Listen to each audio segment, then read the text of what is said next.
Hola, buenas tardes a todos. Buenas tardes, Andrew. Acá Santiago, detrás de cámaras. Otra vez estamos en esta temporada de Inherente a la Vida, Inherente al Trabajo, que como ya les había contado, trae más invitados porque les ha gustado mucho y eso es maravilloso. Un recordatorio sencillo, estamos en YouTube, en Spotify. Y bueno, este episodio, como todos, es súper especial. Tengo el placer de presentarles a Andrew Wright, que más adelante él mismo nos va a contar quién es y qué hace. Y es súper importante el tema que vamos a tratar acá y quiero que lo tengamos súper presente, y es todas estas cosas que hacemos en el trabajo que nos llevan a configurar la vida que tenemos y cómo nos sirven de buenas prácticas laborales para que sepamos que todos podemos hacer del mundo del trabajo un lugar mejor para nosotros y para los demás.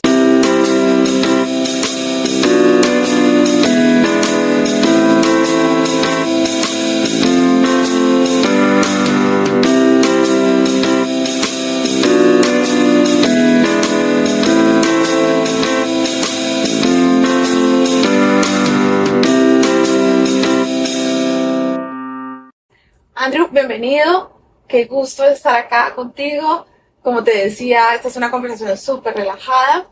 Y bueno, de verdad, muchas gracias. A Andrew lo conocí 15 días antes de que nos cerraran antes de la pandemia. Y bueno, después nos volvimos a encontrar y ha sido una gran experiencia. Andrew, ¿tú dónde naciste? Bueno, gracias, Johanna, por la invitación.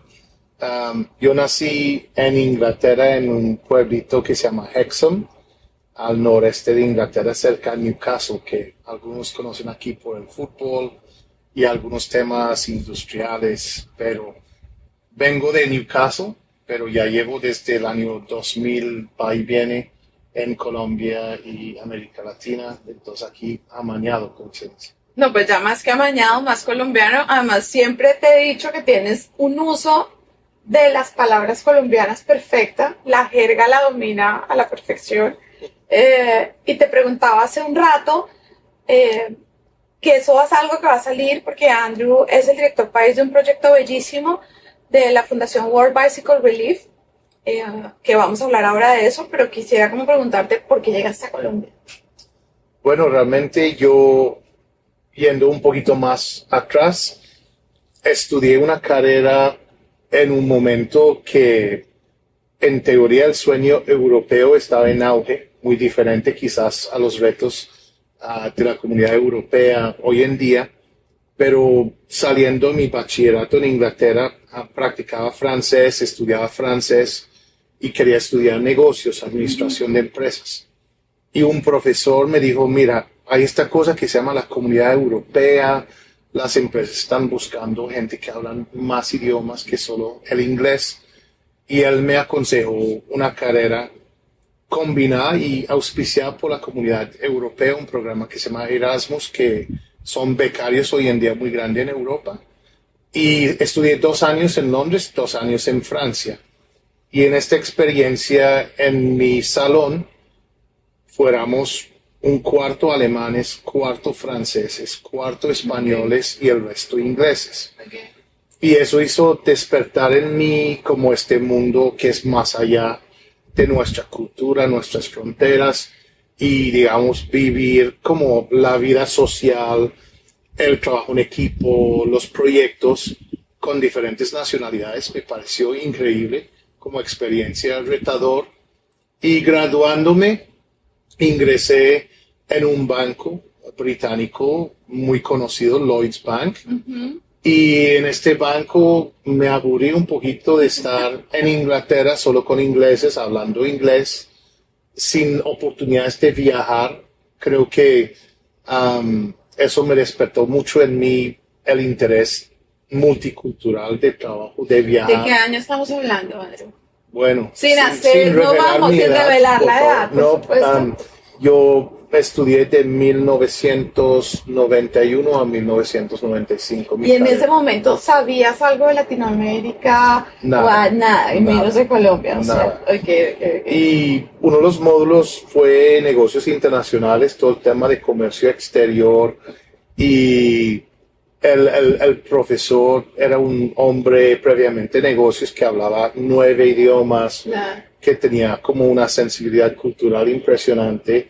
Y los ingleses tienen fama de ser pésimos en lenguas extranjeras, como quizás nuestros amigos norteamericanos.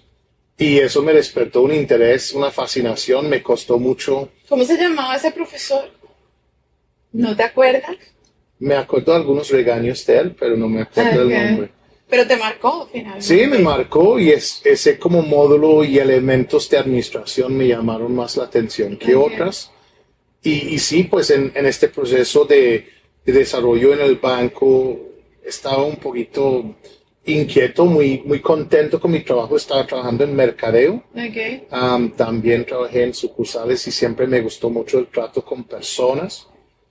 Y iba a renunciar y viajar por el mundo con mi mochila, explorar, y alguien me dijo, espera, ¿por qué no miras la oportunidad de ir al extranjero siendo empleado del banco, que no sabía que existía? Ok. Y ahí, pues, el director de recursos humanos me abrió la oportunidad de venir a Colombia iniciando el año 2000, que era un momento Y te bien dijo, complejo en te el dijo, hay país. un país que se llama Colombia, vaya y busque qué hay o... Inicialmente el banco llevaba casi 100 años y a veces más trabajando en Argentina, Brasil, Uruguay, Paraguay, Centroamérica. Entonces quizás tenía ilusiones de trabajar en Punta del Este o Buenos Aires. Y salió una oportunidad en Colombia que no encajaba con mi perfil, era mucho más analítico Ujú. en temas de análisis de crédito, mucho más técnico, que viniendo al mercadeo no era mi fortaleza, digamos. Y él dijo, no te preocupes, eso te enseñamos. Y de 80.000 empleados del banco en el mundo, nadie quería venir a Colombia por Ok.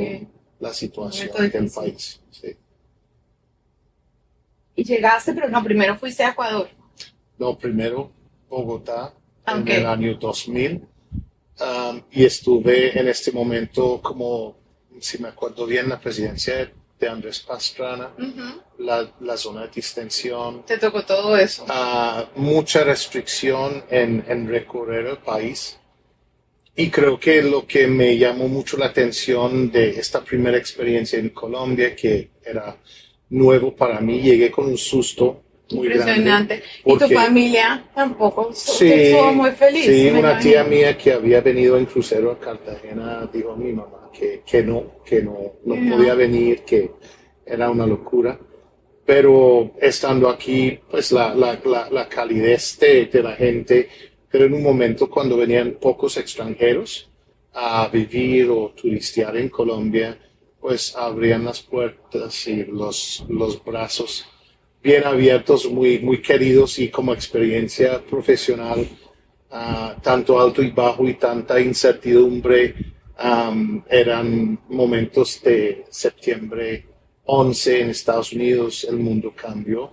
Entonces, estando aquí fue una gran experiencia, que en un banco tan grande en Inglaterra quedas en un área sin una visión Chiquitito. tan amplia Sí, claro. ni con tanta variación en el día a día. ¿Y hablabas español? No, Cero. francés. Ok. Francés. Y parte de la inducción técnica de crédito del banco, me dieron clases intensivos con una señora de origen paisa en Londres, una señora casada con mexicano que tenía una mezcla de acentos, Ujú. pero muy bueno porque ella era muy orgullosa de la cultura. Entonces esta inducción incluía temas de cultura, literatura, música. Transmitió eso. Sí, entonces creo que eso me ayudó mucho, pero realmente pensaba, si no me gustaba me devolvía. No pensé que iba a estar aquí sentado hoy en día, Veintitantos años. 24 años después. Tu primera impresión cuando llegaste al banco con equipo de trabajo nacional, porque me imagino que tenían, ¿cuál fue la primera impresión del equipo de trabajo colombiano? Yo creo que pecamos en el Reino Unido de ser muy distante culturalmente, históricamente, Ujú. con Sudamérica en general. Ujú. Creo que por las antiguas historias coloniales del Imperio Británico, hay más afinidad o conocimiento histórico de la India, Asia, África. Entonces, de verdad, tenía un conocimiento muy limitado. Pensé que el país, o al menos, por ejemplo, Bogotá, la 72 con séptima, el centro financiero, yo llegué y era mucho más desarrollado, sofisticado de lo que uno pensaba de lejos, y eso se reflejaba en la capacidad profesional de los compañeros. Eso era en un momento donde el banco típicamente mandaba expatriados como presidentes, vicepresidentes, y en mi ocasión apoyar como la presidencia en transferir conocimientos e instalar como este elemento británico, las políticas, el rigor en el banco y bueno, hoy en día yo no creo que los bancos hacen eso. Los bancos buscan y apalancan muy buen talento local, nacional, y tiene todo el sentido del mundo. Y yo estaba como en este momento de transición donde yo dije, pues, ¿qué hago aquí? Tengo mucha suerte, pero hay gente aquí colombiano mucho más preparado y calificado que yo. Pero me dio una oportunidad de crecer y como aprender de muy buenos profesionales. Y cuando vine para una entrevista, todo el mundo me habló en inglés, pero el día que llegué a trabajar, apagaba el inglés, todos en español, y me tocó muy rápidamente aprender y sufrir un poquito hasta que empezaba a soltar el español. Después te fuiste para Ecuador. Sí, estuve 2 años en Colombia, 3 años en Ecuador, nuevamente en el banco como vicepresidente comercial, y eso fue otra experiencia muy interesante. Que el banco llevaba mucho tiempo en Ecuador y había menos bancos internacionales. Entonces teníamos un nivel de clientes espectacular, muy buen equipo de trabajo también. ¿Y tú tenías una preparación para manejar los equipos de trabajo? Pues obviamente tenías tu estudio, me imagino que corporativamente tenías, pero las herramientas para manejar la gente. No, nada. Aprendiendo en el camino.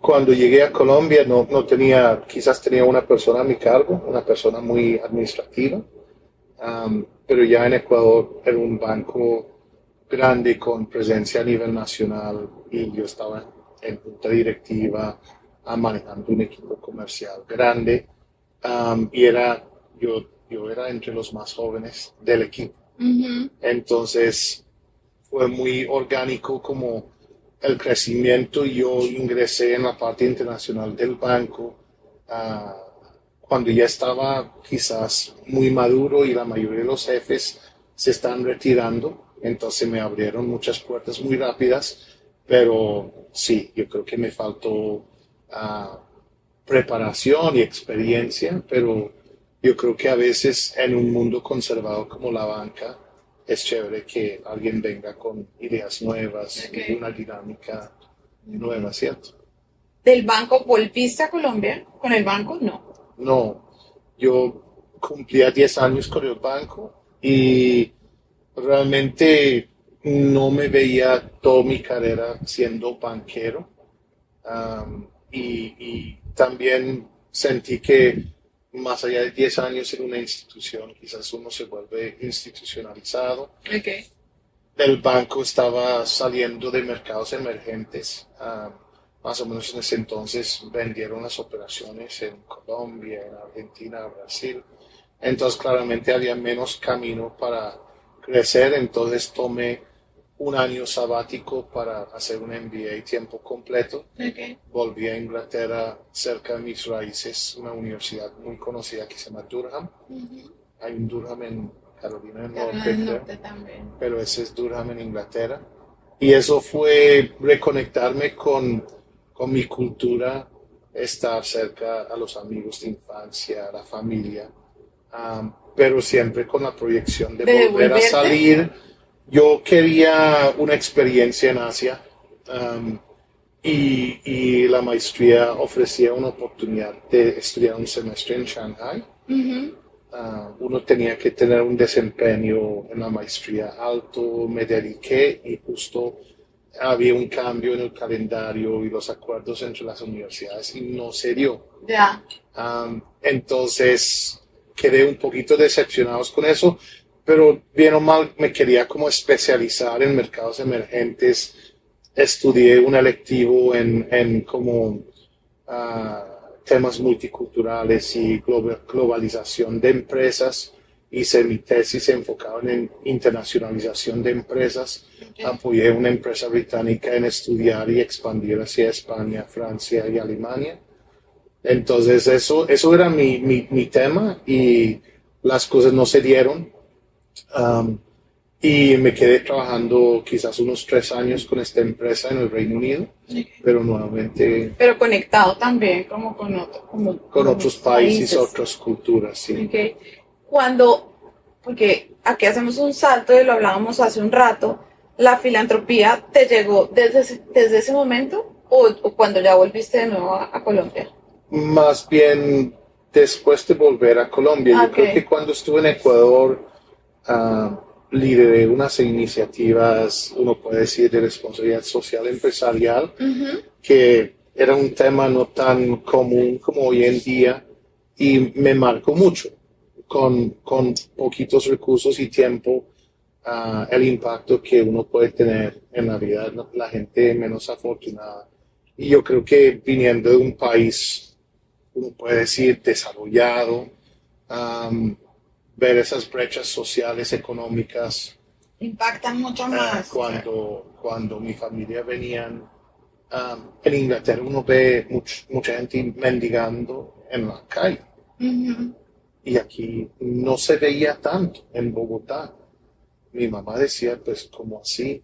Claro, y si están con la idea más de que esto es otra cosa terrible en esa época. Pues sí, y también uno veía una persona quizás vendiendo unos libros o dulces en silla de ruedas, y yo explicaba a mi mamá que pues, si tú tienes una discapacidad, no hay un gran seguro social, no hay subsidios, es tú y la familia tienen que salir adelante. Con eso. Entonces yo creo que estas grandes desigualdades que existen en Colombia, América Latina, me marcaron mucho y viendo que había tenido mucha fortuna de estudiar bien, viajar, conocer, sentía casi una responsabilidad de retribuir. Y eso empezó en deporte, que es una gran pasión mía.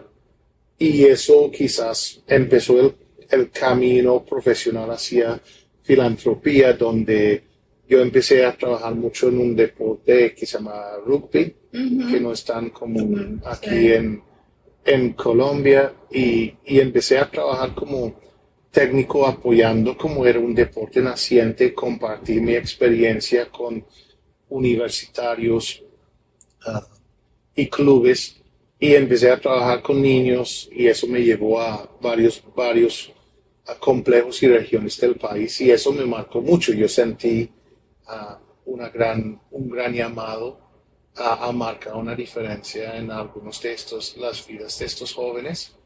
Y mi esposa siempre me decía, eso se nota, y cuando hablaba con amigos o en una entrevista de trabajo, decían que se notaba la pasión que tenía por eso, mucho más allá que el día a día, un tema de un crédito en un banco. Y mi esposa me dijo, debes buscar trabajar en eso de verdad, y yo no lo veía muy factible ni muy posible, pero ese era el camino. Yo hice un proceso. O sea, probablemente si ella no te lo presiona un poco, tú hubieras seguido en el mundo corporativo. Estaba un poquito desilusionado porque pues me había ido súper bien, había escalado como esta escalera cooperativa muy rápido, había tenido muchos beneficios monetarios y adicionales por la carrera, pero estaba desilusionado, no estaba feliz y contento.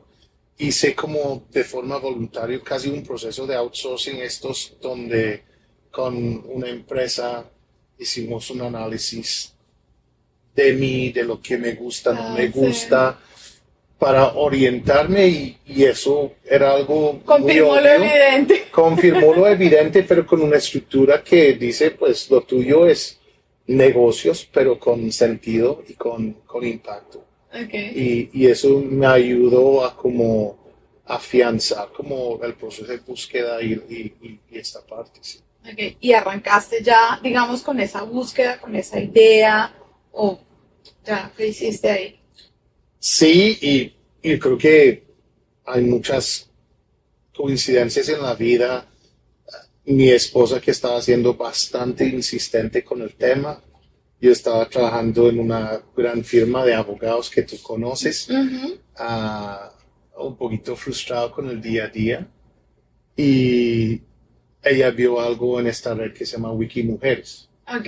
Un anuncio de una cazadora de talentos que decía, buscamos perfil CEO con interés en proyectos sociales, alto nivel de inglés. Y ella dijo, eso es. Pero no decía nada, absolutamente nada de cuál era la empresa.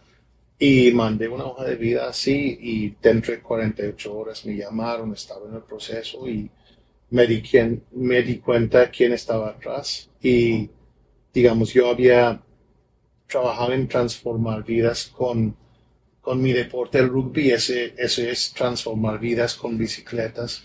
Y entonces una oportunidad espectacular para formalizar esta pasión. Terminar este llamado. Bueno, entonces ya tocó hablar de World Bicycle Relief. Entonces, ¿qué hace World Bicycle Relief en nuestro país y en el mundo?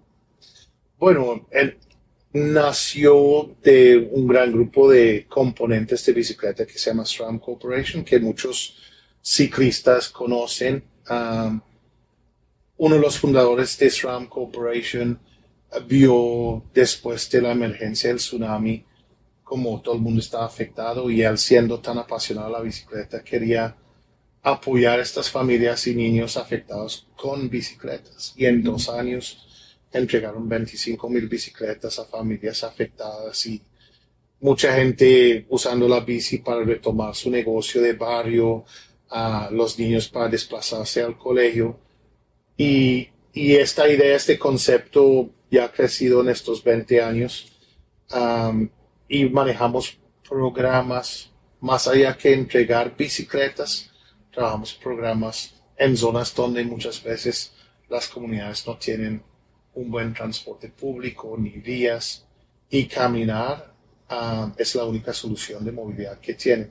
Entonces ya llevamos casi 800,000 bicicletas en 21 países del mundo. Y aquí en Colombia venimos trabajando fuertemente en zonas como La Guajira, donde hay brechas sociales muy grandes. Pero corrígeme, el único país fuera de África es Colombia.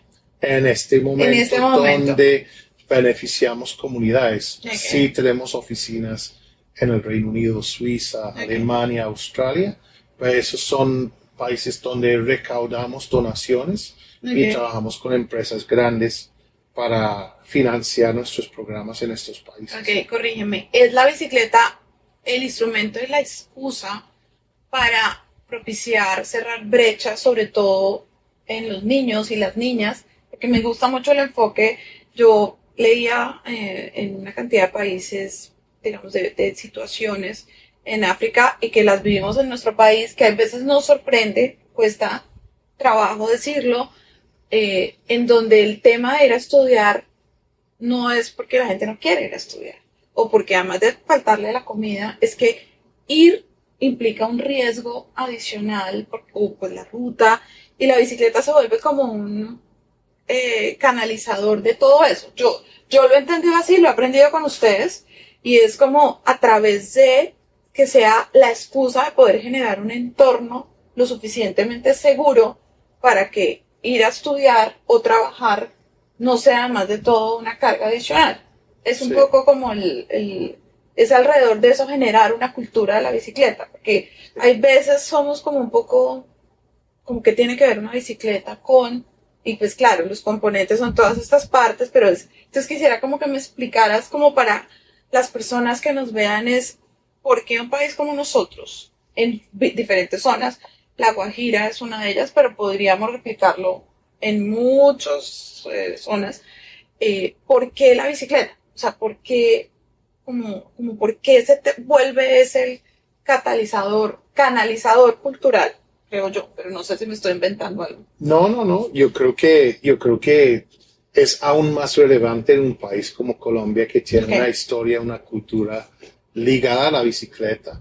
okay, sí. Pero sí es cierto, digamos, un simple bicicleta, la mayoría de personas piensan en una bici como algo de recreación o Ujú, deporte y con los grandes deportistas que este país ha sacado, eso llama la atención, eso es como la cumbre de éxito del ciclismo. ujú. Pero nosotros vemos una simple bicicleta y una bicicleta quizás especialmente diseñada para personas campestres, personas de recursos humildes, como una herramienta de transformación social y económico. Okay. Y realmente hay unos cambios inmediatos. Si tú das una bicicleta a un niño o una niña, la cara cambia y su mundo cambia. O sea, la movilidad es muy diferente, pero digamos también trabajamos con muchos adultos campesinos donde el gobierno y el país tienen un gran potencial agrícola, pero sin vías, sin transporte, mover un bulto de yuca lo hace inviable, ¿cierto? Porque además el Entonces, diseño tiene como esa, no sé si sea facilidad, esa herramienta de que yo pueda poner cosas de una manera sí, segura y sí, fácil también. sí, así es. Por ejemplo, vemos que en niñas, lo que mencionaste, más allá que ahorran tiempo, ahorran dinero, llegan más puntual, hay muchos factores que hacen que la asistencia y permanencia en el sistema Está educativo probado, ¿no? sí está comprobada por estudios y estadísticas a nivel mundial y aquí en Colombia. Esos son elementos muy obvios, pero la sensación de autoconfianza, mayor seguridad, independencia, hemos visto en los estudios mayor propensidad como social de una niña con una bicicleta, cogen más confianza en sí mismas, que no tienen que depender Que se de ponen un su casco hermano. y aprenden a moverse y Sí, es otra cosa. sí, es otra cosa porque vemos que en una ranchería en La Guajira o una vereda en una finca en Córdoba, la gente simplemente no salen porque no tienen los recursos, no tienen Que acceso eso se a nos la cabecera olvida, Andrew. municipal. Y a mí eso, cuando tú dices, la gente no sale porque queda lejos, es que estamos hablando de verdad de cosas que a veces se nos olvida y ya ahorita vamos a hablar de tu equipo y de tu gente. Es, cuando ustedes están allá, pues es normal que hay gente que simplemente no se puede mover de una vereda a la cabecera municipal porque no hay cómo si no es caminando. O sea, Sí, ese es el día a día de ustedes. es el día a día y he tenido la fortuna de recorrer y conocer muchos rincones medio olvidados en el país y yo creo que todo ese debate alrededor de diferentes sistemas de atención en educación, salud, que Ujú. están sonando tan fuerte ahora en Colombia, pues tiene mucha lógica. Uno vive en la ciudad y tiene acceso a todas las facilidades, pero no es igual en toda Colombia. Y estas brechas entre lo rural disperso y el urbano son muy fuertes y eso conlleva a muchas distracciones, hablando no de La Guajira, Ujú. Antioquia. Nosotros trabajamos 2 años en Antioquia trabajando en un proyecto de asistencia y permanencia escolar. Tienen graves problemas en zonas rurales que los niños no terminan bachillerato o terminan muy tarde y eso obviamente tiene un impacto en el desarrollo de las veredas, los municipios rurales y hay mucha tentación y mucho riesgo para los jóvenes. También es un tema de poder canalizar la energía hacia otra cosa, ¿no? O sea, puede Sí, parecer, hay veces como que se nos olvida, y yo lo insisto, porque a veces la gente, yo me transporto en bicicleta, pero eso tiene unas connotaciones, no todo es tan recreativo como parece. Cuando tú ya te metes de cabeza en el tema de la filantropía, pasa algo, Andrew, y siempre lo hemos hablado, y es la gente que se dedica a vivir con la vulnerabilidad de los demás, cómo se cuida a sí mismo y a su gente. porque es que si uno se mete un ratico y mira, dice, "Uy", pero todo el tiempo.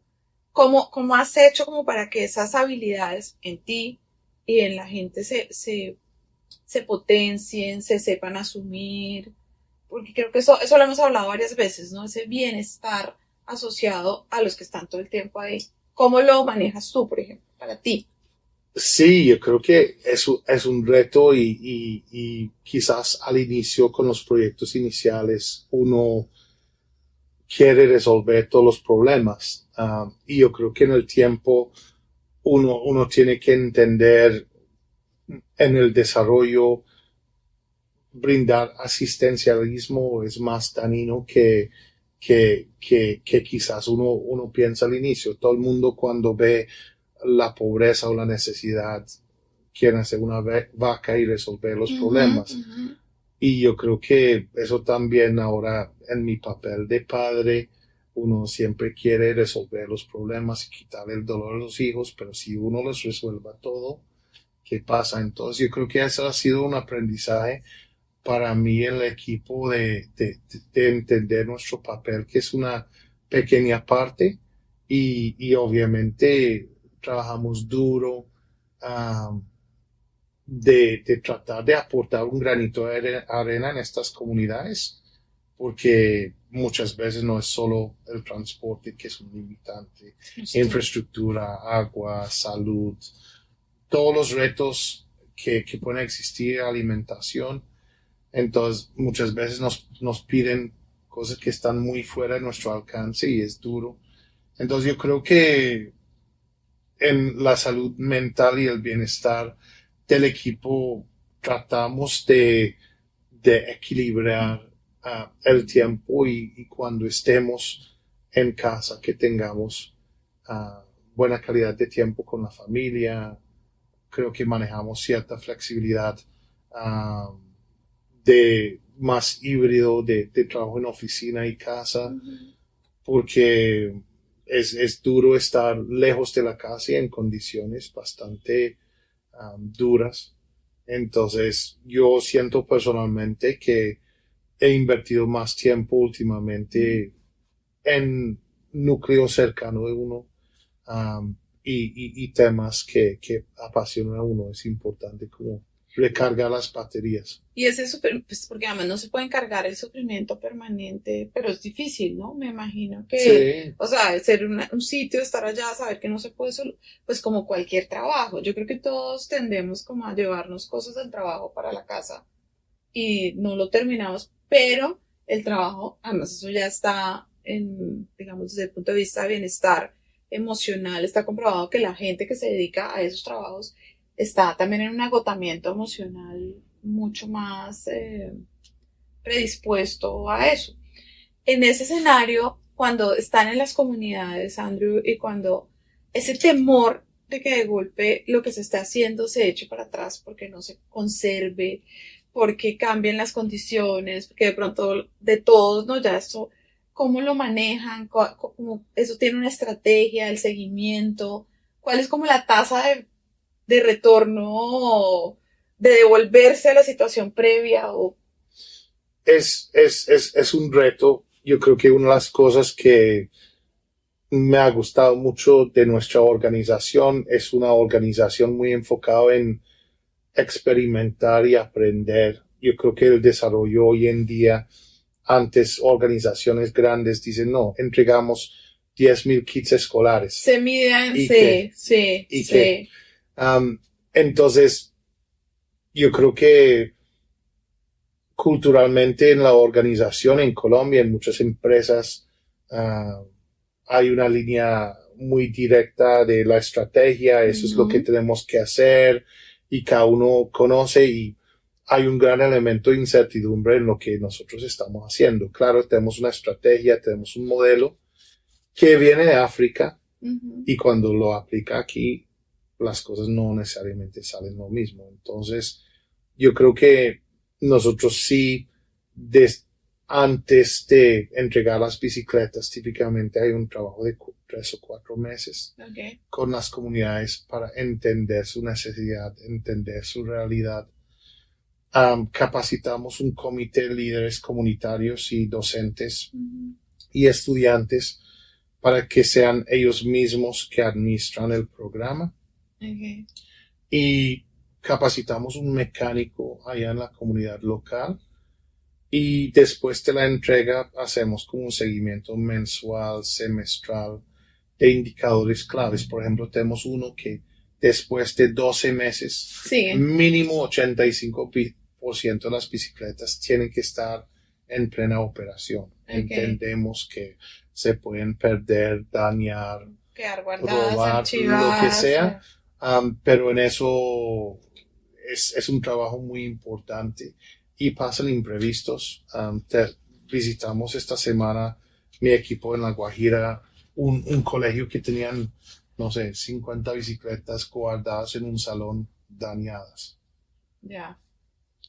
Porque no habían hecho el mantenimiento, no querían gastar en los repuestos. Entonces, parte de nuestro acompañamiento es asegurar en lo posible que eso no pase, pero saber cómo reaccionar y implementar nuevas estrategias para que eso se haga. Entonces, yo creo que para el equipo es difícil porque queremos que todo salga como el manual. Hay que reconocer que eso no va a pasar. Y menos con una cosa que está así de humana. Ahora que hablabas de los mecánicos, me quiero brincar a algo que es muy bello y es el ensamblaje de las bicicletas lo hacen acá en Colombia, los componentes vienen de afuera, pero tu equipo de mecánicos también tiene un trasfondo bien bonito, interesante, y es que son personas que en su mayoría, probablemente, corrígeme, ha sido su primer trabajo formal en su vida y que es a partir de un arte que probablemente han desarrollado ellos, digamos, autodidácticamente, y que ahora ustedes lo han reforzado. Esa experiencia también es un tipo de filantropía interna. Sí, es algo importante y aquí en la costa entiendo que hay mucho como outsourcing de empleados, muchas agencias y bolsas de empleo. La filosofía del grupo es empleo directo, formal, sí, con todas las de la ley, que algunos pensaron al inicio era una locura. Y al inicio literalmente yo iba al centro de Barranquilla, a las bicicleterías, a hablar con los chicos que trabajan literalmente en el andén de la calle, sí, con una informalidad terrible. Pero digamos, así funciona en África. Así y que funciona saben su oficio, además. Sí, y hemos tenido algo de rotación porque creo que ha sido difícil para ellos y probablemente para mí y nuestro equipo de gerentes de manejar personas que perciben su profesión de otra forma, tienen otras prioridades. Tenemos un muchacho que, si no me equivoco, no estoy seguro cuántas exmujeres tiene, pero creo que son 6, 7 hijos a su cargo, con un salario bordeando el salario mínimo. Entonces, es muy duro, pero por primera vez tiene EPS y claro, tiene un hijo con una enfermedad muy, muy, muy fuerte. Entonces, contar con EPS y aporte de pensión es un trabajo muy importante. Vino una persona, una ingeniera de la casa matriz el mes pasado a trabajar en mejoras de proceso en ensamblaje. Y ella pasó mucho tiempo con el equipo de ensamblaje y dijo, aquí están los mejores que haya visto en el mundo, qué bonito, en su profesión, eso, en su técnica, y realmente pues en Colombia el ciclismo es muy fuerte y hay talento y personas técnicos muy buenos y muy preparados. ¿Y a ellos ya se les dijo eso a la ingeniera? Sí, ¿Y se pusieron sí, felices? Claro que sí. ¿Y tú te pusiste muy feliz? No, claro, porque nosotros aprendemos mucho de nuestros compañeros en África, pero nos encanta también compartir experiencias y talento y éxitos de Colombia con nuestros compañeros allá que están fascinados con Colombia porque para ellos no pueden imaginar cómo es aquí. Sí, claro. Entonces este intercambio cultural siempre es divertido. Algo muy frustrante, que además tú ya lo mencionaste en este trabajo filantrópico, pues es no poder solucionar todo lo que quisieras. la satisfacción más grande me imagino que es ver esos cambios. Pero ¿qué cosas quisieras tú acelerar o cambiar o si dependieran de ti? Como que dices, oye, yo quisiera o yo soñaría que esto funcionara en un país como Colombia, en estos proyectos, o que la gente que vaya a ver este video, ¿sí? Que de pronto nunca ha oído de las bicicletas, es, ¿qué hacemos los que no montamos bicicleta? Ni recreativamente, ni para ir a nuestro trabajo. Los que no entendemos, porque yo sé y me ha pasado que la gente no entiende qué tiene que ver la bicicleta con el trabajo y con la... que podemos de verdad entender nosotros los que sentimos que esto no tiene nada que ver con nosotros. Que ni la bicicleta, que ni la mecánica. Sí, más allá que la bicicleta, yo creo que la filantropía en general en Colombia es un tema muy retador. Um, yo, y siento que cuando trabajamos con campesinos, asociatividad para que gente trabajan juntos y confían entre sí es tan complicado. Y yo siento que quizás por los años difíciles de Colombia, la gente piensa en ellos y su círculo inmediato, y mientras que no los afecta, no es problema de ellos. Okay. Entonces ese tema, por ejemplo, de tener una conciencia de apoyar a los demás, trabajamos con muchas de las grandes organizaciones que reciben donaciones mensuales aquí en Colombia, y no es tan común la filantropía en Colombia. Yo creo que los grandes empresarios, las empresas, están cada vez más conscientes que tienen que retribuir, pero yo creo que hay muchas personas que quizás tienen la fortuna de tener una bicicleta de 20, 30 millones de pesos, que si ellos pueden imaginar lo que es para estos niños y estas familias tener algo que les cambie la vida. Eso está cambiando, pero me gustaría que fuera más rápido, y la experiencia que yo he tenido trabajando en filantropía en zonas como el Chocó, como la Guajira, que superamos quizás ciertas percepciones que sean políticos, sociales, y pensar en los demás un poquito más, ¿cierto? Ok, ahí te tengo un análisis que creo que es difícil cuando las personas trabajan en filantropía, y es que la organización igual debe funcionar como una empresa, pues digamos, más allá de que sea una fundación, una corporación, con la gente, que es como nuevamente esta prioridad de que yo sé que es un reto, porque las personas que trabajan en filantropía, que están cargando con eso, tienen unas responsabilidades, que hay veces es como alguien de otra fundación me decía, es que la fundación es hacia adentro, hacia afuera, pero también acá tenemos que rendir. Es cómo fortalecer esas habilidades con la gente adentro para que entiendan. O sea, cómo para entender el mecánico que entiende el impacto que está generando, pero que tiene que cumplir el horario, que tiene que ser juicioso, que tiene que cuidar. ¿Cómo ha sido esa narrativa adentro? Yo creo que cuando mencionamos mi desarrollo profesional hacia filantropía, yo tenía una imagen de las ONGs, de personas un poquito desconectadas con el mundo medio vagos, empresarial. Medio vagos. Entonces, cuando alguien aparece medio hippie, qué pena, dicen, es que trabajan allá como en una cosa. Como y si... yo tenía la impresión que sí, pues es difícil vivir profesionalmente de un trabajo social. Okay. Porque hay muchas organizaciones o personas quizás abusan de la buena voluntad, sí, y no pagan bien un profesional. Entonces, cuando empecé, por ejemplo, nuestro CEO es ex banquero de inversión, el director financiero viene de otro sector, entonces todos son muy buenos profesionales, y como nacimos de esta multinacional de ciclismo, me gustó mucho que hay una planeación y un orden cooperativo. Claro, nos faltan muchas cosas, pero hay una estructura, objetivos, estrategia, reportes, seguimiento, indicadores. Internamente yo creo que muchas veces conversábamos de la responsabilidad de ser eficientes con los recursos que nos llegan, porque bien o mal es una responsabilidad fiduciaria hacia nuestros donantes, de que la mayoría de lo que ellos donan llegan a los beneficiarios y no necesariamente en un almuerzo muy rico de empleados, una fiesta de empleados, ¿cierto?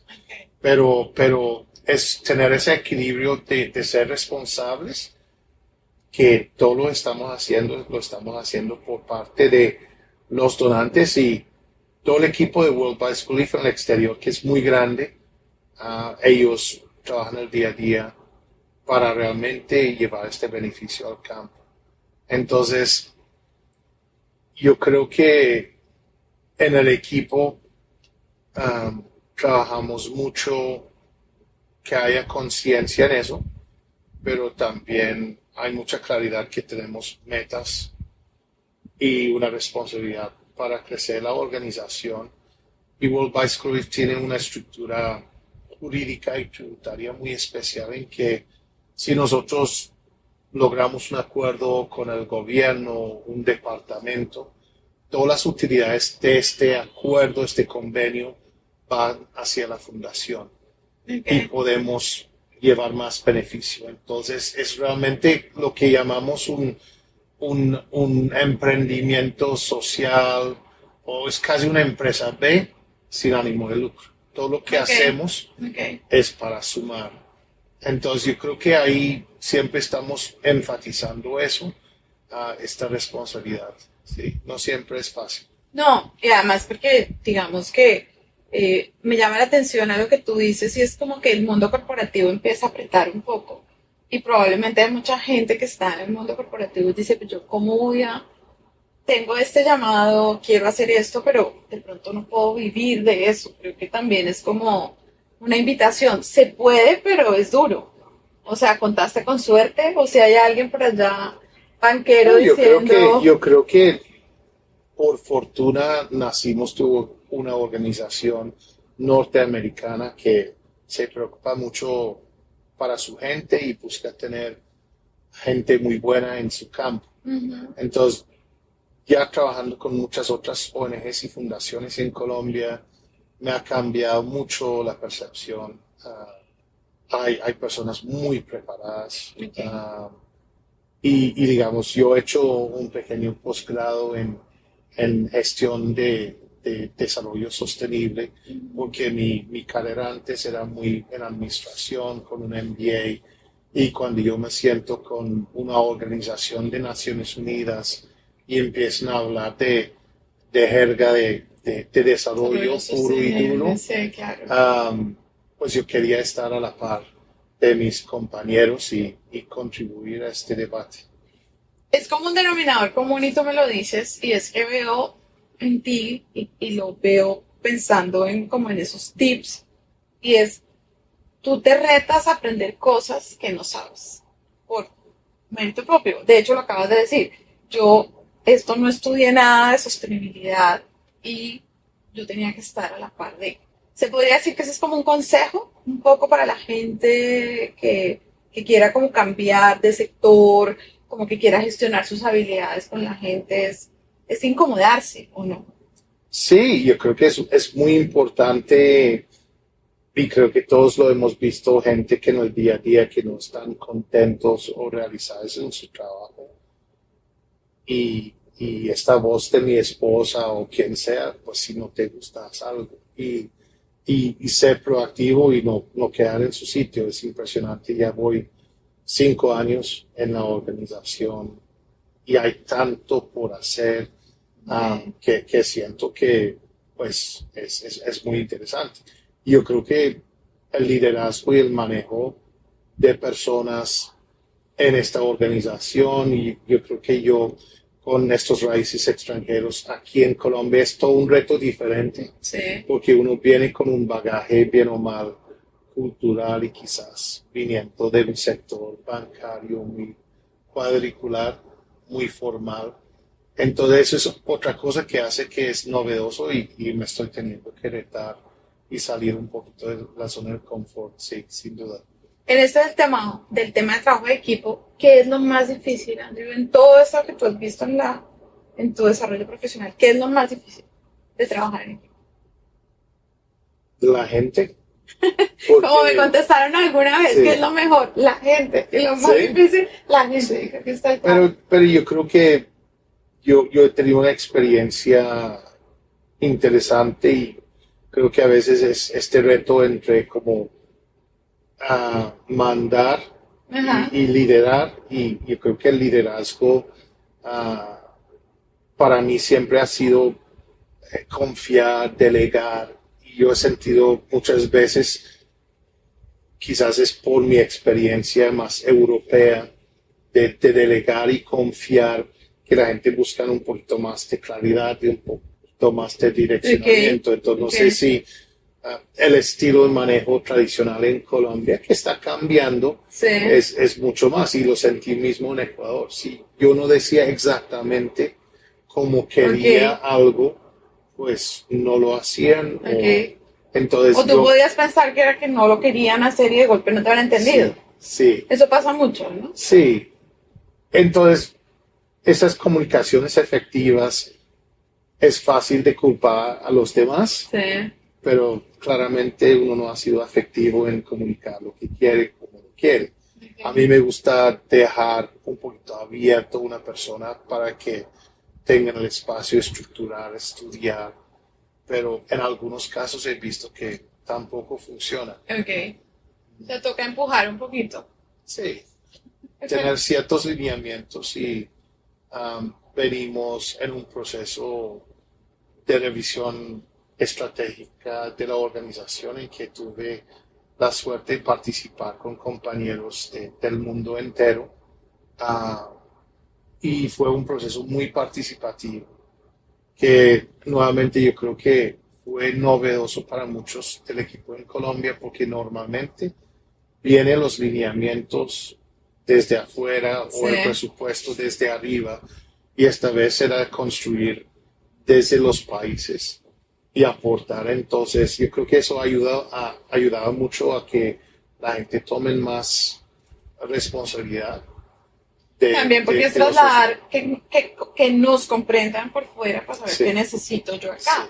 O sí, sea, porque me imagino que es que también pensamos que a veces somos lo más importante, entonces que en África tienen que saber Colombia y en Colombia, y pues no. Y ahí sí quiero como resaltar eso que, y tal vez lo hemos hablado varias veces, uno tiene que ser claro, uno tiene que decir, espero esto para poderlo, porque si no después uno se frustra mucho, sí. porque lo que tú dices, ahí te diste como, ¿y qué fortaleza sientes que te dio este mundo corporativo, André, para lidiar con la gente, como para decir, oiga, este no me entendió y como no me entendió, no hizo la tarea, entonces yo asumí que era que no la iba a hacer?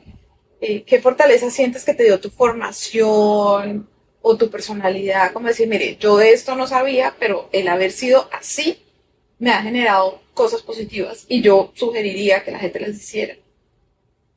Sí, yo creo que, digamos, en este proceso es chistoso. Me encontré con un antiguo compañero del bufete de abogados esta mañana en Okay. la calle. ah, Acá en y Barranquilla. aquí en Barranquilla y estuvimos conversando sobre este proyecto. Yo dije, en el banco, mi época en la Cámara de Comercio de la Embajada Británica, en el bufete de abogados, siempre estuvimos diciendo a los demás de cómo hacer las cosas, ¿sí? Okay. En cuanto a estrategia, cómo abrir el mercado, cómo crecer, muy ligado a estrategia. Yo siento que todas esas empresas que yo he visitado siendo banquero o promocionando la inversión extranjera en Colombia, eso me dio una visión muy interesante sobre la estrategia de negocios. Es otra cosa hacer. Y yo creo que es la Okay. primera vez que estoy al otro lado del escritorio teniendo que negociar con abogados, organizar temas de la DIAN. Entonces yo creo que la vida anterior me brindó mucho, pero lo que estoy aprendiendo ahora me parece difícil de reemplazar. Hay cosas completamente que no he tenido que hacer antes, Y pero que yo creo nadie te que dijo cómo no, hacerlas. la estructura que he tenido, y yo creo que eso afianzó mucho la maestría, porque uno puede encuadrar problemas y tener una estructura de cómo abordar algo aún desconocido. Entonces, yo creo que en eso he podido aportar mucho al grupo y a la operación aquí en Colombia en como el desarrollo de la estrategia y la comunicación de la estrategia. La parte financiera del banco y la experiencia jurídica también han sido fundamental. Entonces, es muy grato traer esta experiencia como empresarial, casi como consultor, a volverlo realidad. Pero ha sido Y de vuelta también, porque divertido. Sí, me imagino que dar el feedback de todo eso que uno dice y a uno le pasa mucho, y uno dice, esto se debe hacer así y la estrategia, pero vaya y hágalo a 6 horas de camino Sí. con la gente que no le está entendiendo porque usted no está comunicando sí, adecuadamente. Creo que eso es súper bonito porque estoy imaginándome el abogado de hace X años diciendo, claro, la estrategia, en el buffet, pues, la cosa, y cuando uno va a la realidad, dice, estoy remangándose y metiéndose allá. hablamos de estos bufetes grandes que quieren ser ¿cómo se llama? Multiservicio multidisciplinario, ser un bufete de abogados que te atiende laboral, Todos. tributario, comercio exterior. Yo le estaba diciendo, eso es casi imposible. Es muy difícil porque Pero en el mundo corporativo podemos todo. Sí. Porque No, y tenemos como esa yo idea, estaba en el ¿no? desarrollo de la estrategia del bufete de abogados y la realidad como cliente o como consumidor puede ser muy diferente. Entonces ha sido una experiencia interesante estar al otro lado del escritorio. Okay.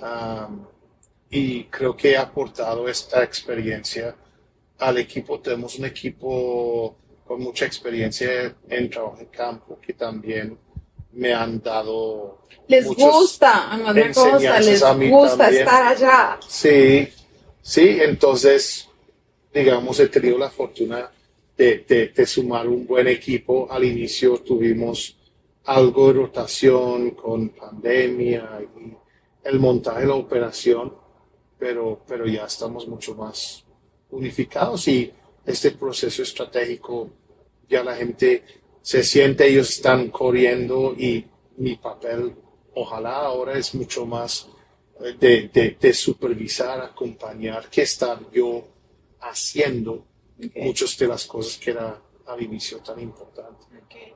Si tú quisieras dar algún consejo a las personas que quieran liderar proyectos de filantropía afuera, adentro, pues, ¿qué cosas diría? No haga esto.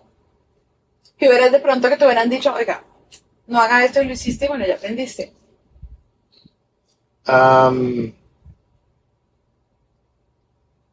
Yo creo que ese tema de asistencialismo, de lo que hablamos, se ve que hay muchos actores todavía que no piensan más allá o les cuestan formar alianzas con otros. Es triste admitirlo, pero se ve en zonas como La Guajira, le dicen casi la batalla del chaleco, porque puedes tener 5 ONGs visitando ¿Por el chaleco de la ONG? el mismo colegio, pero no quieren, todos están compitiendo para mostrar lo que ellos hicieron. Ya. Okay. Entonces, a veces una acción puede ir en contra de otro. Yo creo que yo he aprendido mucho en World Vice Police porque típicamente trabajamos en alianza con cooperación, con sector público-privado, de tratar de articular esas alianzas. Yo creo que hemos sido bastante novedosos en eso. Es un eje fundamental de nuestra nueva estrategia, porque da tristeza ver, uno habla de un departamento del gobierno que no habla con el otro. Okay. Y lo mismo pasa entre ONGs o entre alcaldes. Okay. Entonces, volviendo al tema de la comunicación, creo que es muy retador, pero sin duda esta falta de articulación y el asistencialismo de corto plazo, de entregar algo, muchas veces dañino, no vuelve 12, 18 meses después y no hay nada. Nuestra visión es mucho más de largo plazo. Okay. Andrew, para cerrar un poco, ¿tú te volverías al mundo corporativo? Difícil, Okay. pero yo creo que siempre sería con esta óptica de sostenibilidad o responsabilidad social. Uh-huh. Creo que cuando estuve en Inglaterra recién egresado de la maestría, yo armé como toda la parte, la empresa está cotizada en bolsa, la estrategia de responsabilidad social empresarial, temas de la huella de carbono. Okay. Y yo creo que es tan importante y muchas empresas lastimosamente no lo toman en serio. Yo creo que cada vez uno está viendo más y mejor como compromiso de las empresas grandes Yo del creo que va a haber país. un punto en donde no es posible una empresa sin esa sostenibilidad y sin todas las demás, con la gente, con inclusión, con todas estas cosas que parecían antes como marginales, son fundamentales, o sea, no solo en filantropía, sino... Sí, las empresas grandes listadas en bolsa lo tienen que hacer y lo Claro. tienen que reportar, pero quizás las empresas más intermedias no. Entonces yo creo que Colombia tiene un gran potencial, lo que hablamos en filantropía, desde una persona, como se dice, de bien, de sumar las empresas, que Colombia ayude a Colombia. En este momento traemos cooperación internacional, y uno dice, pues sería lindo que dentro de Colombia resolvemos más de los problemas entre como las personas normales, el sector público, que este apoyo llega donde tiene que llegar y que sea sostenible. Pero yo estoy muy contento en este momento del desarrollo de mi carrera, los retos que tengo adelante en liderar como el país, que ya somos 32 empleados, Uh-huh. que es una responsabilidad gigante, Es una responsabilidad gigante. pero sí, chévere. Sandro, te agradezco tu tiempo. Creo que uno cada vez que habla como de un tema, y a mí se me ocurren mil cosas de las niñas, de las bicicletas, de los sitios, sé que has visto más de este país de lo que hemos visto personas que somos de acá. Entonces, digamos que también es una oportunidad para agradecer esa labor que hace la gente que es capaz de poner 100% de su esfuerzo en hacer cosas directamente por los demás. Creo que es importante. También creo que para los que están viendo esto es importante conocer este tipo de cosas, porque no las conocemos. Que hay veces, como todo, cuestionamos sin saber y creemos que toda Colombia es igual. Entonces creemos que todo es igual. Y así como en África creen que de pronto todos somos iguales, acá tenemos una diversidad en brechas, en problemas, pero también en cosas que se pueden hacer. Que hay gente, como el equipo de Andrew, que trabaja 24/7, porque es literal, eh, por estas poblaciones que también nos debe importar incluso a los que no estamos allá. Te agradezco tu tiempo, podríamos, No, con renovamos mucho la gusto. invitación. Este podcast es algo súper bonito que hemos hecho, ha tenido una acogida súper buena y sé que este episodio no será diferente. Te agradezco mucho. No, gracias por la invitación.